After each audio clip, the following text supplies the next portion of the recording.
Hey, welcome back to Currency 365. All right, so welcome to another edition of World News, and this is episode 6. All right, so it's been up and down, crazy week, but let's see what's going on for Friday. All right, let's see what's going on in the Dow. Okay, so the Dow Jones, this is the U.S. markets for those that live in other countries. We're looking at the U.S. market right now, okay? So the Dow Jones is down 328 points. The Nasdaq is down 72 points. Okay. Oil is at $45 a barrel. So that means Brent oil is probably around 54. Gold prices are down at 1120. Man, the gold has taken a beating this year on purpose, so it doesn't really matter. If you're buying gold, you're doing what's right. Okay, it doesn't matter. Gold could go to $800 per ounce. It doesn't matter. You buy as it goes down because they're suppressing it on purpose. So don't be mad because gold is going down and you're losing money. No, you keep every check you get. If this is what you're doing, I'm not telling you what to do.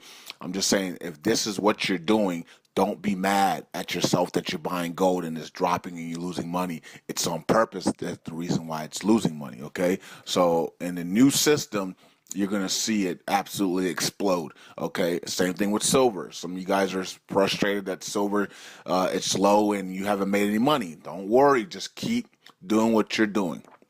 Okay, you're going to be just fine. All right. Let's see, the euro gains a little bit on the dollar today. And they said something about the economy created 173,000 jobs in August. Okay, and this is the funniest stat. It says unemployment still at 5.1%.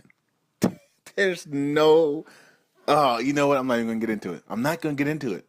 I'm not gonna get because you all are living in the real world. You guys, some of you guys live in New York, New Jersey, Florida, Detroit, Chicago, LA, DC. Some of you guys live in Ohio, New Orleans, okay? And you see the devastation of people without jobs at an all-time high. And they can put this out here that it's at a record low 5.1%. So I'm not even going to say anything else because you guys already know. You guys are out there in the streets and you guys see what's really going on in the real world. So these numbers don't matter to us. Okay. So I'm just doing it just for informational purposes. Okay. So now let's look at the world markets. Okay. The world markets, we got North and South America. We got the S&P. We got the Mexican. The S&P is actually down almost 2%. We got the Mexican Bolsa markets is down 1.5%. Brazil's market is down 2%. The Shanghai not down much, 0.2%. Nikkei 2%. Well, everything's down. Okay, I don't even think I have to read all this. Everything's down. Okay, it's Friday. Everybody's selling. Everybody's scared of the rate hike that could happen in America. So everything's down right now. Okay, so it is what it is.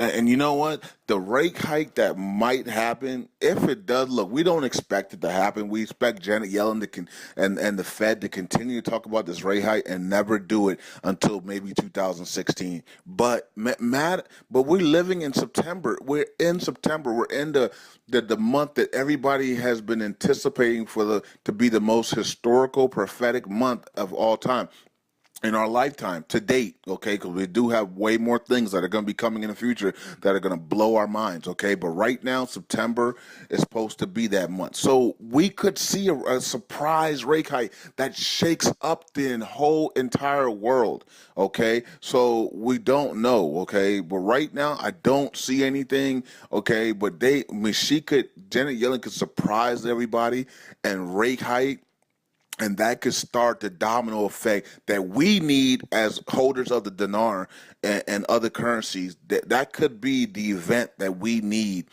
to get what we need. Okay, well, it's going to suck because it affects so many innocent people that don't know this information that we do, and we have to pray for them. Okay, so.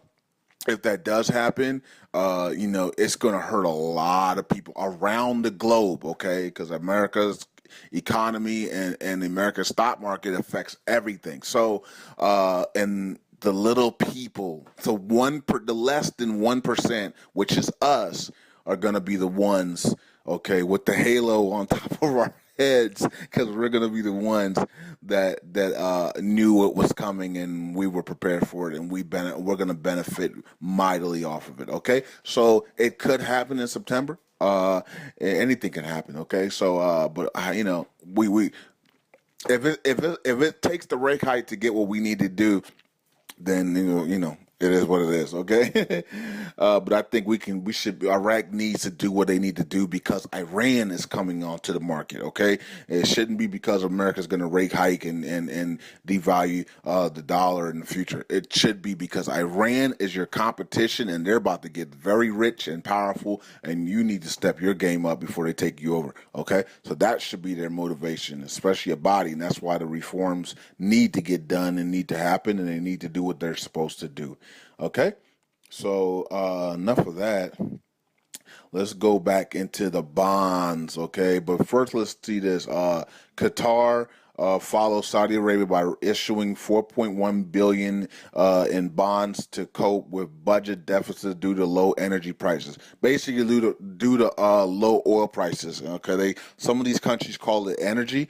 And matter of fact, remember when I was talking about the energy and how they were going to combine the electricity and the oil together and make it the energy sector? Well, Iraq's parliament denied that. So they didn't deny it. They deny it from happening. Okay, they voted no against that. So the oil and gas deal and the oil and gas law is going to be separate from the electricity. Okay, so just to clear that up for some of you guys, because you guys are probably thinking, well, energy is oil and electricity. Well, not in Iraq, because they actually voted against that. Okay, so just to give you guys some education, I know I was gone for 2 weeks and you guys probably thought I wasn't paying attention and doing all, but I saw some of the things that were going on. Did I see everything? No. Did I really care at that time? Not really. I knew nothing was really going to happen unless it was a big surprise. Okay, so I knew nothing was going to happen, so I knew you guys weren't missing much. Okay, so. But that is one of the things I did see, that they did not combine that. So that's very key. So the oil and gas is going to go on its own. The electricity section is going to do it on its own. And hopefully they get that electricity stuff done, because I think they were going to be turning on electricity for a lot of Iraqis here soon, or if they haven't done it already. So that's good news. Okay, so we know about the Fitch giving Iraq a B rating. Some people are saying B minus, some people are saying B. I don't know. It might have been a typo. And now we know today, for the breaking news, we saw that Standard & Poor gave Iraq a B minus / B rating. Same thing as Fitch. I'm pretty sure Moody will probably give them the same exact thing. Okay, so we know that some people were saying that we weren't going to see the Standard & Poor and the Moody ratings until the increase of the currency and the launching the global market, so they could get a better record rating. So that didn't happen. So clearly they want all three ratings before they do anything. So some people, I mean, yeah, look, man, I'm not gonna put it against you. Some people thought that was gonna be the case. They weren't gonna bring out the other two credit ratings until they launched their global market. That's fine. It's a educated guess. Okay, it doesn't mean nothing if you got it wrong. If you got it right. Okay, so it's all good, man. Don't kick yourself down. Bring yourself back up, man. We got the credit rating. We're waiting on the Moody's credit rating, and everything's gonna be okay, man. You're gonna be able to breathe and you're gonna be able to relax. Okay. So I did want to read it, but I don't think I'm going to read it. It's kind of boring to read this thing, so I just wanted to talk about it. But let me go on to the next thing. The central bank plans to put up a large gold bullion weights to sell to citizens. All right, one more time. The central bank plans to put up a large gold bullion weights to sell to citizens. Okay, so the citizens are actually excited about gold. Okay, they want to buy gold. They want gold. They see the potential in gold in the future as currencies start to wither out and devalue and all this stuff. So they want to be in gold. Okay, I want to be in silver. Okay, but they want to be in gold, which is fine. Gold and silver doesn't matter. Both of them will be fine. Okay, unless there's like some type of bartering situation or financial crash everywhere, and silver will be your best bet because gold will be too expensive at that time. But right now, gold is fine. Um, so let me see. Excuse me. Hold on one second, everybody. Okay, let's say a source at the central bank on Friday that the bank plans to launch a large gold bullion weights to sell to citizens through private banks. He emphasized that this comes after public demand to buy bullion previously put forth by the bank. Yeah, I remember. I remember Breitling actually talking about them going to be selling gold, and they were even talking about this. I think Turkai was talking about this back in like 2000, early 2014, that they were going to be selling gold. I mean, they were going to start creating, they were going to start manufacturing and making the gold and then selling it to the citizens. That way, the citizens would come with U.S. dollars, and they would be able to suck in those U.S. dollars, you see, and put it in their reserves, and take the U.S. dollars off the market. So now they want to start doing that now. So, it is what it is. They want to suck the U.S. dollar out of the market, point blank simple, and that's what they're going to do with selling gold and doing everything else. Dropping the three zeros, the lower the noms, and raising the price, that also helps too. Okay? So let's see, what was I at on this? He emphasized that this comes after the public demand to buy gold. Okay, yep. And the source said that in the interview that the Iraqi bank already put gold bullion with weight ranging between 5 to 50 and 24G caliber for private banks in order to sell them to citizens. And another good thing that they're doing with this is that they realize that the citizens do not trust the banks. Remember when I was talking about the banks and how they need the citizens to come to the banks? Well, the citizens didn't come to the banks. So even with the 50 dinar note, the citizens barely came to the banks, okay, to open up bank accounts. But you know what's going to bring the citizens to the banks?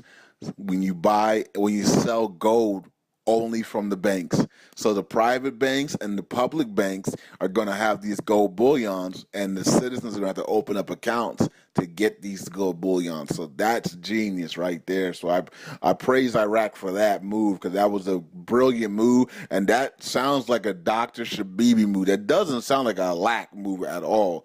Okay, that sounds like a Dr. Shabibi move, and that's a genius move. Every time I see a genius move, I'm gonna say Dr. Shabibi, because a lack is incapable of making any type of move like that at all. Okay, so this buying this gold will bring the citizens to the banks. They will have to open up bank accounts to get this gold, okay, and they can have it in their. The bank can hold it for them, and they'll be good to go, and they can just continue to purchase gold as they see fit. Okay.